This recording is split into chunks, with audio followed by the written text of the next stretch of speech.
Hello, I'm Brigantia, Blackbird of Blackbird's Brew. Happy Monday. It's time to talk more about the goddess Ostara and the real story of Easter.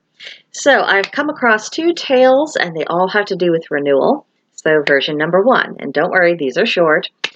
First version, the goddess Ostara was lingering and she was slow to make her way to the world. And when she finally arrived on Earth, the land was frozen with winter's chill, and there was a small bird on the ground, dying. Ostara gathered the bird into her hands to warm it.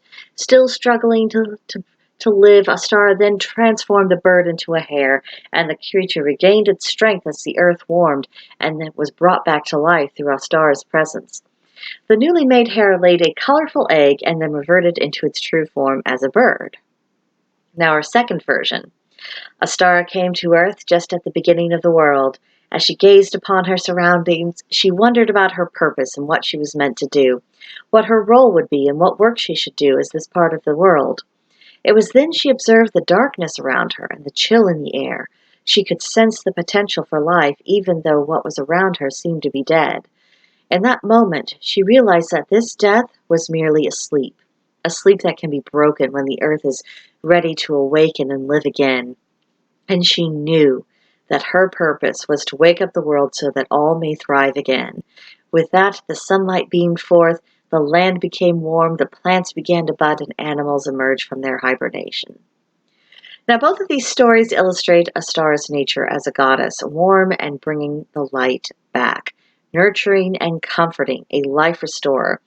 Now, the first story gives us a charming explanation of why hares, birds, and eggs are associated with the spring equinox, and the second tells us more about Ostara herself.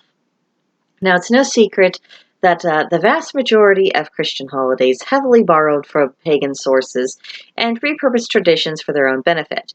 And seeing as how Christians in the here and now played no role in that process, I'm not interested in spoiling their fun or trying to make them feel ill at ease with their own fun traditions, so that's not the purpose of the video. I don't actually think it's necessary to scold one religion in order to celebrate another, and that kind of cattiness just doesn't seem in harmony with the spirit of Ostara, both as a sabbat and as a goddess. And there's just no room for it during a time that's meant for joy and renewal. Now, it's unfortunate that we don't know much about Ostara beyond her role in the spring equinox, but still, what we do have, it is a great deal to meditate on. The mysteries of awakening, life after death, tie into the mysteries of death and reincarnation. The reliable changing of the seasons speaks to a larger promise of renewal, that of our very souls, be that within our present incarnations or in the next. And now it's easy to gloss over this process, just take it for granted and not give it any further thought.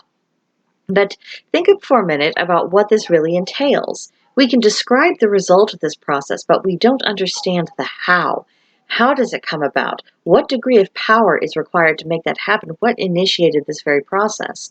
There's lots of food for thought there if we are feeling so inclined.